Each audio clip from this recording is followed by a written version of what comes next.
on the African Union Women, Gender and Development Directorate working towards achieving women's rights in Africa, progress and plans ahead. Of course, you are aware that the theme of the 27th AU Summit is on the African Year of Human Rights with a particular rights of women. I'll give the floor to Madam Mahawa to quickly introduce the subject matter, and we will take few questions from those who will be in the room here. Thank you. The floor is yours. Thank you very much, Esther, for this introduction and for the indulgence of the journalist in accommodating my schedule. It's a real pleasure and honor to be here with you this afternoon to speak to a theme that's really central, not just to the theme of this year, but to social and economic development on the continent. We know that women represent more than half of the continent, and to realize the demographic dividend of our continent, we also know that we need to make sure that both women, young girls, boys, and men have to effectively and be able to fully contribute their share in the development process. Agenda 2063 is our roadmap to social, economic, and political transformation on the continent. And Agenda 2063 lays out very, very clearly the modalities to making sure that women, girls are not left out into the process.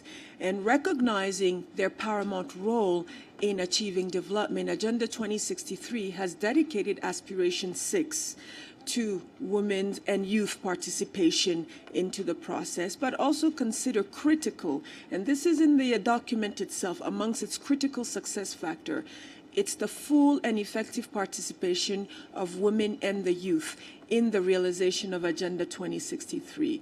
The Department of Women, Gender and Development is in the Bureau of the Office of Her Excellency Dr. Nkosazana Dlamini Zuma, the chairperson of the African Union Commission, and strategically located there, recognizing that it is a cross-cutting theme which needs to be accounted for at the highest level of the organization.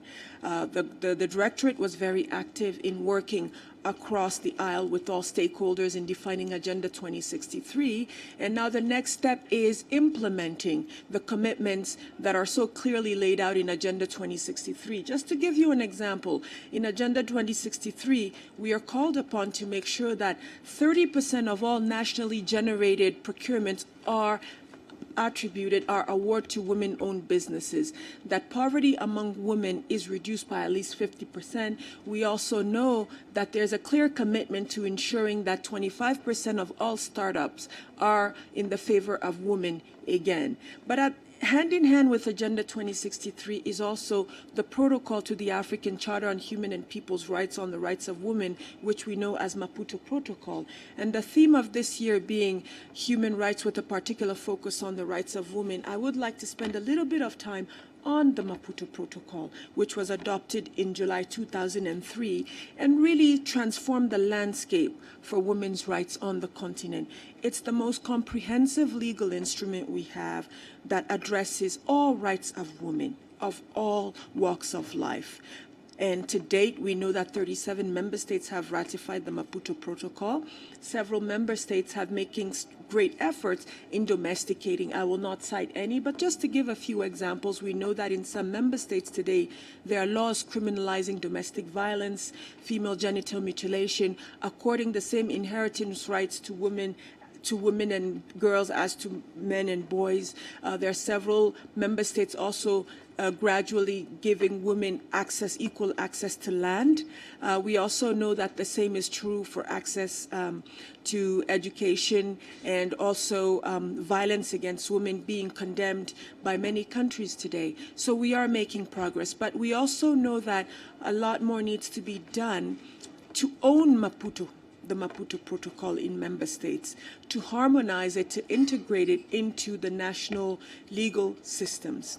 And we are working very, very closely with the African Commission on People and Human Rights in Banjul.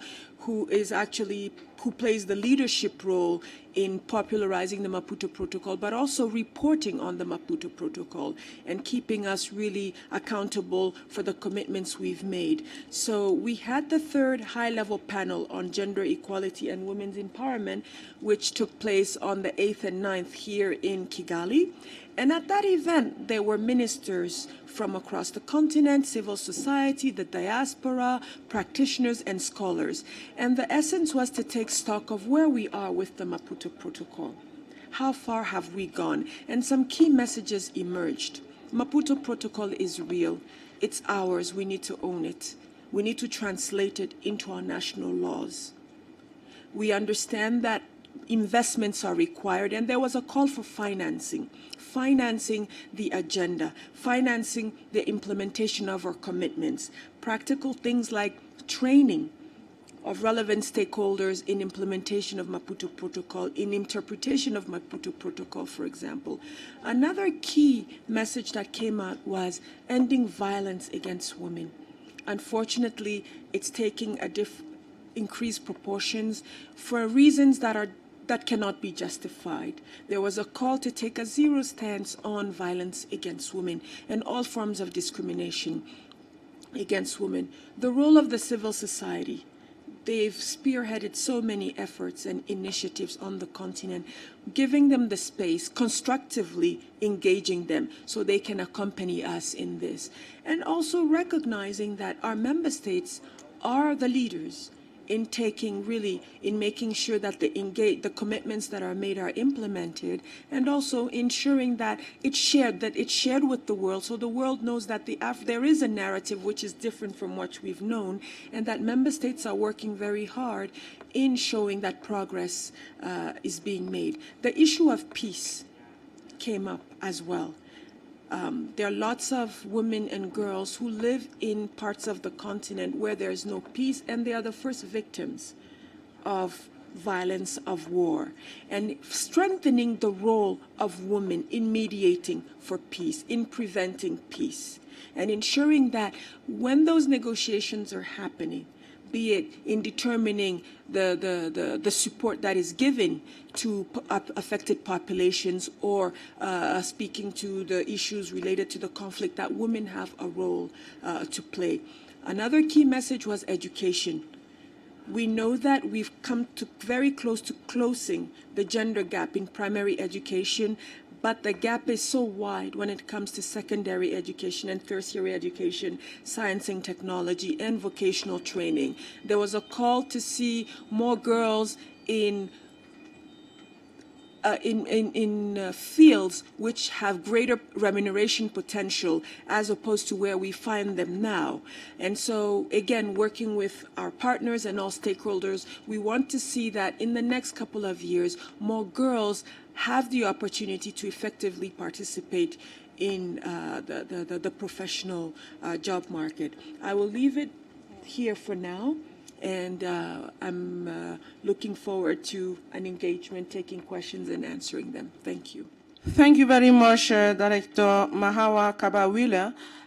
We listened to her, and she has given us an overview of most of the activities undertaken under her directorate. I will give now the floor to the journalists to ask their questions. Are there any questions on the floor? But before I give us the floor, I would just want to ask, I am a journalist too, I want to ask a question to know what is it that the African Union is doing to show that they are empowering the African women and to enhance the gender parity in the continent? Any other question before we proceed? Okay, yeah. Bring the mics.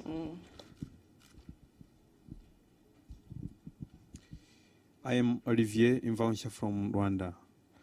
Most African countries have proverbs that are not feminist, as they humiliate them. They are introduced in different culture and written in different books.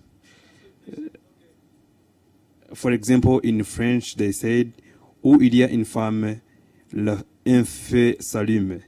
Is there any way to harmonize their use and their impact to the society? Thank you. Thank you for that question. Please, next, present yourself, your press organ. And My name is Ivan Majisha. I work with the East African. I have just one question. Women rights have come a long way since the days of the colonial periods.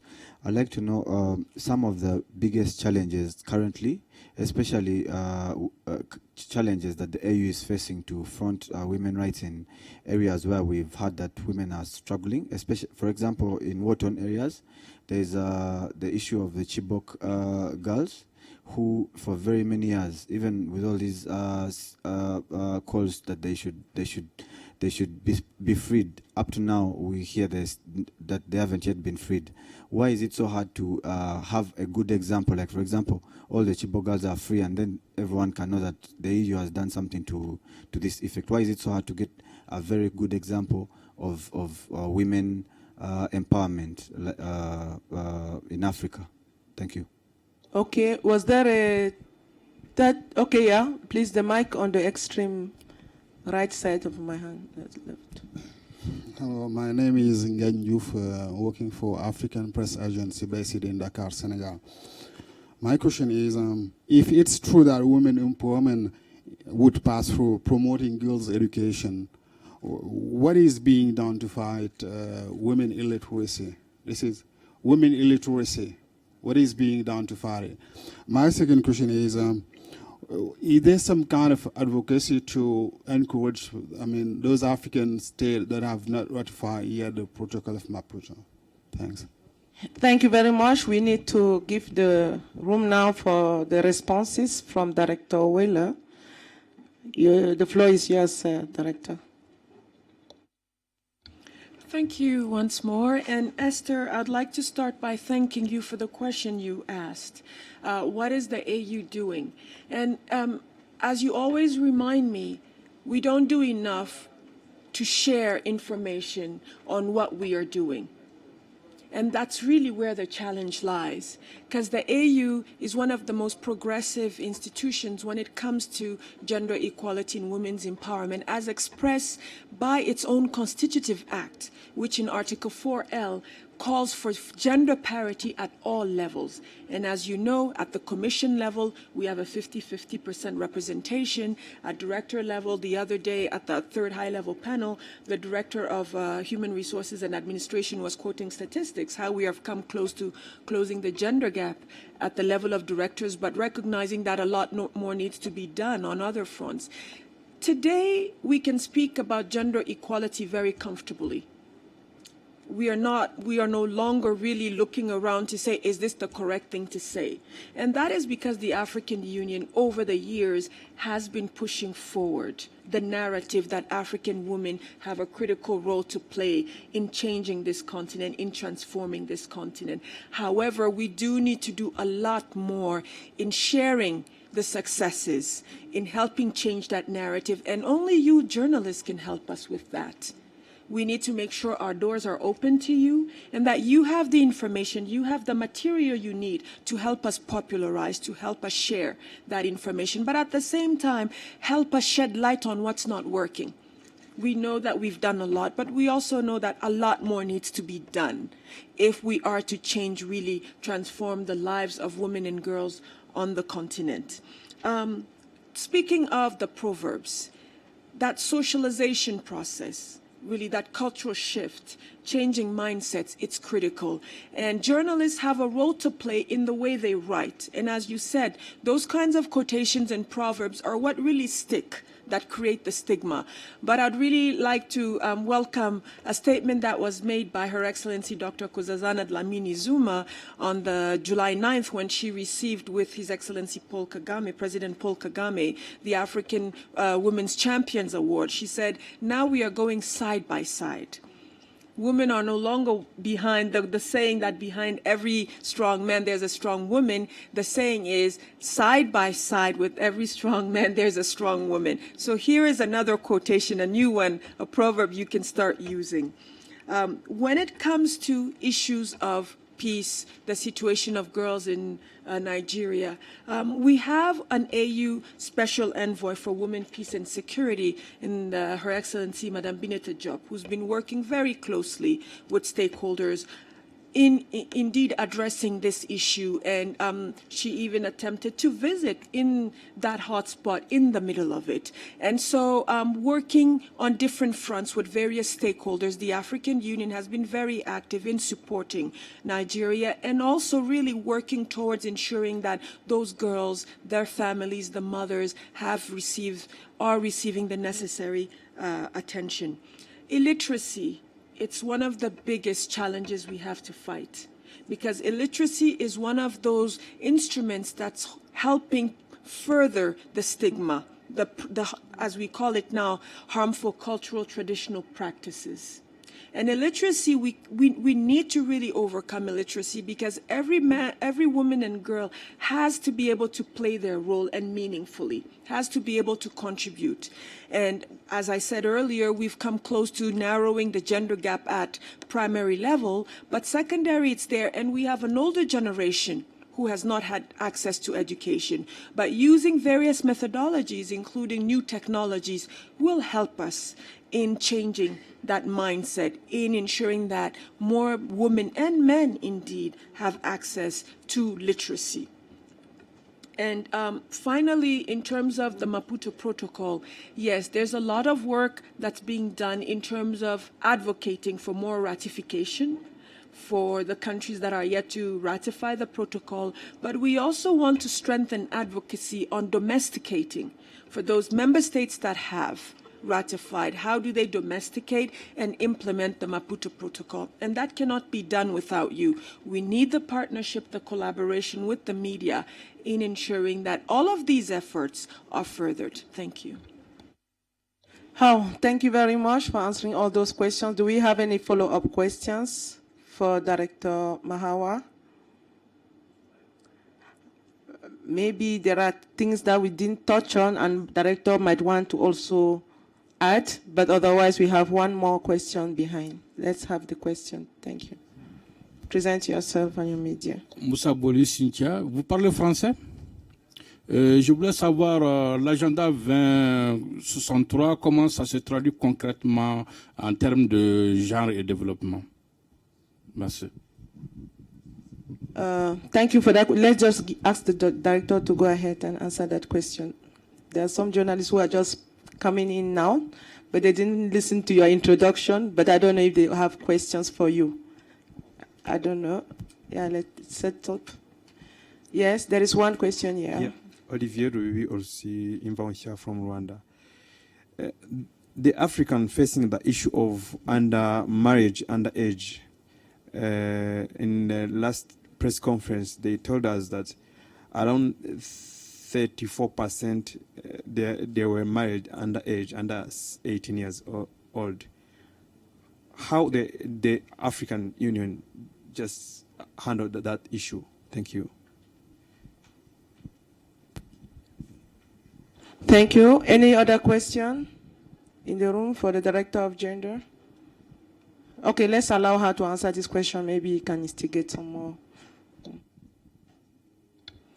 Comment se traduit l'agenda 2063?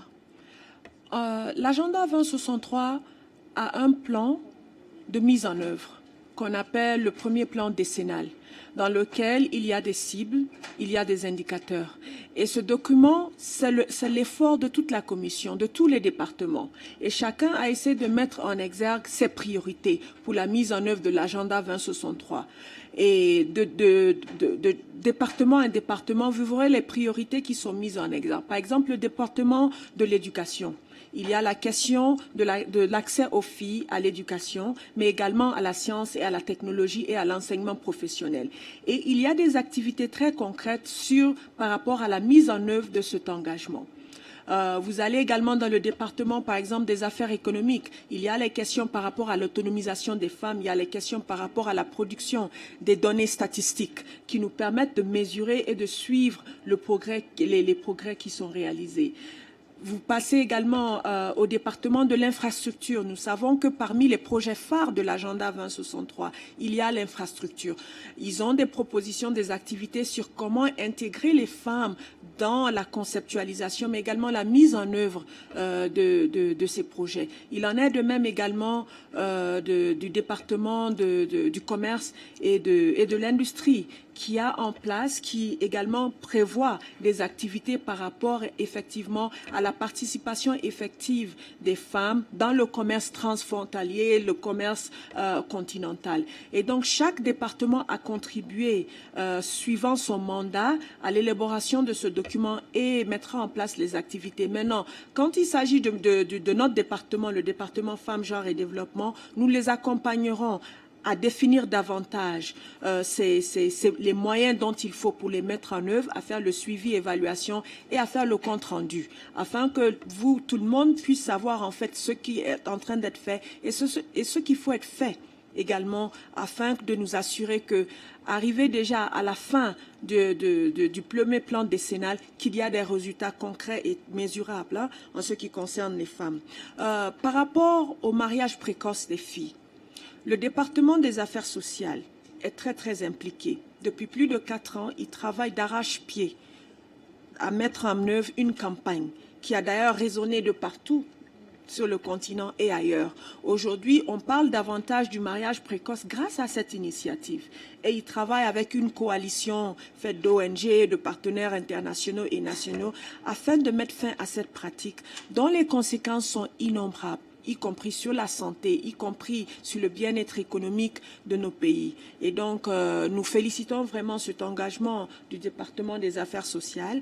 Et récemment, à Dakar, ils ont lancé d'ailleurs l'initiative à Dakar. Avant cela, ils étaient en Érythrée juste au mois de juin et juillet. Voilà. Je vous remercie. Director, if you can repeat the last question in English so that I think the question was asked. Okay. Okay. So any other question to the director? Yes, please.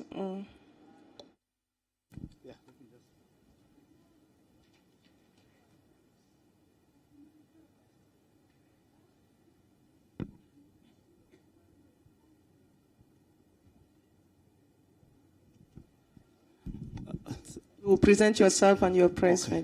Tsepo Ikane from the South African Broadcasting Corporation. On the issue of the agenda, where we see the theme of the conference talking about issues of women, since you are part of the administration, do you think strides have been made over the years to affirm women in positions, including making sure that even at home, they are also capacitated women, girl children? And lastly, as a woman, would you want to see the next AU chairperson being elected to that position to replace Dr. Nkosazana Dlamini-Zuma? Thank you. Thank you very much. Is there any other question before we proceed? I can't see any. Okay. Director, please, you have the floor. Thank you very much. Today, Africa is being celebrated for being the leader when it comes to women in parliament. And Rwanda, where this summit is taking place, is the global leader. 64% of seats in parliament are held by women, and the Speaker of the Parliament is a woman. The Vice President of the Senate is a woman. And over the last couple of years, we've seen women in positions, in ministerial executive positions they were not holding before. To date, we have more than 7 women ministers of finance, for example, ministers of foreign affairs. We know it's not enough. And we know a lot more needs to be done, especially as you dig further. There was, in fact, at the 3rd high-level panel on gender equality and women's empowerment, which took place on 8th and 9th here in Kigali, a session on women in local governance, where we were shedding light on the reality when it comes to that level of governance. However, we were also pleasantly surprised to see the deputy mayor of Kigali, who's a woman and a very young woman, in fact. So progress is being made. We have in the Gambia, for example, the vice president is a woman. Okay, we've seen prime ministers on the continent, ambassadors. However, we know a lot more needs to be done. And the African Union put in its own constitutive act that we need to achieve 50% 50-50 parity in decision-making at all levels within the union. So that's both at the Commission level, but also in member states. But we also recognize that it takes time. But what's really encouraging and what's important is, what are we doing to get there? And to get there, we start from the cradle. There were questions about socialization. We start by using the right expressions when we speak to issues of men and women. We start by opening up schools, giving the same opportunities to boys and girls, mentoring them, preparing them, women who are in the professional sectors. An AFDB, African Development Report, for example, showed that in the boardrooms, there were more women in boardrooms in Africa than any other place. But again, it was about 15%. So we realize that, again, a lot more needs to be done. And we are counting on advocacy on the media to support our efforts along those lines. Was there any question that was not answered? Are the challenges now facing governments and corporates in terms of affirming women? Thank you. Okay, before you answer that one, let's take the last question in front here. Please present yourself, your media. Nicholas Long, Voice of America. I would like to ask the director a question about child marriage. This morning we heard from one of your colleagues that child marriage is worse than female genital mutilation. Do you agree? Thank you. Director, you have the floor to respond to those two questions. Thank you very much. The challenges. Our chairperson, Her Excellency Dr. Nkosazana Dlamini Zuma, always reminds us that we need to be the change we want to see. So the challenge is upon all of us to want to say yes to gender equality and no to discrimination. And that is a process. It means taking upon oneself the decision that even the way you act, even in your professional environment, what you may think is okay could be a sexist approach, which is discouraging women from entering, for example, that field. And so each person has a role to play in lifting, in removing those barriers, and there are many of them. But just by starting with the will to say, I will do this, I will contribute to making this world a better place for women and girls, is a big, big step. We have the tools now. We have the legal frameworks. I spoke earlier about the Maputo Protocol. The protocol to the African Charter on People and Human Rights on the Rights of Women is there. It's a comprehensive tool on women's rights. We have Agenda 2063, which gives us a clear pathway onto social and economic transformation. We have CEDAW, which has celebrated now 35 years. We have everything we need, but that will needs to continue. And through that will, we need to put, where it's required, the necessary financing to translate those commitments into action. We need to make sure that the policies are realistic and achievable, and that there is accountability and reporting done. However, each one of us has a role to play in becoming more constructive engaged citizens in changing the narrative. And that's why the UN Women's Initiative on He for She also comes into play, because we've recognized that, yes, it is an issue affecting women, but everybody has a role to play, women, men, girls, and boys. So the challenges, we are all here together to overcome them and make recommendations. So at the end of, for example, this session, if you have any solutions you would like to share, please, you're welcome to share them with me. We don't take anything for granted. When it comes to child marriage or female genital mutilation, I try to stay away from ranking the scale of problems, because depending on who you are, how you are affected, it could be a completely different experience altogether. However, we take a stand of zero tolerance against any harmful traditional practice against women. And there's a long list of it, or any form of violence against women. And we are also saying we congratulate and promote the initiative on ending child marriage, but recognizing that there are also campaigns and initiatives against female genital mutilation. So it's a holistic approach. any link in this chain is important, and we want to give to each one its due place. You go to a certain part of the continent, it's war. Women who live in war zones, that's their priority. Women who've had brilliant education but don't have a job, that is their priority. So everything is equally important. However, we are, again, calling on the media to help us shed light on these key issues. Thank you. We thank you very much, Director Mahawa Wheeler, and with this, I think we have come to the end of this press conference. Do you think there is something you wanted to say which you have not addressed yet? If not, please, you still have the floor to say one or two things, if you think there is something you want to say to the press. I would like to say once more thank you for giving me the opportunity to speak with you. The African Women's Decade was launched in 2010. We've now entered the second phase of the African Women's Decade, shed more light on the African Women's Decade, popularize the African Women's Decade. So between now and 2020, it's no longer a business of just the African Union, but it is a celebration of the entire continent. And you hold us accountable for what we committed to doing, and we can present that at the end of the decade. Thank you. Thank you again for creating time to come and address the press conference. Let me just remind you that this afternoon at 3 o'clock, you will be receiving His Excellency Dr. Elam Mahmoud Ibrahim, Commissioner for Infrastructure and Energy of the African Union, who will be addressing you on the issue of infrastructure and its contribution to human rights and women's rights in the context of Agenda 2063.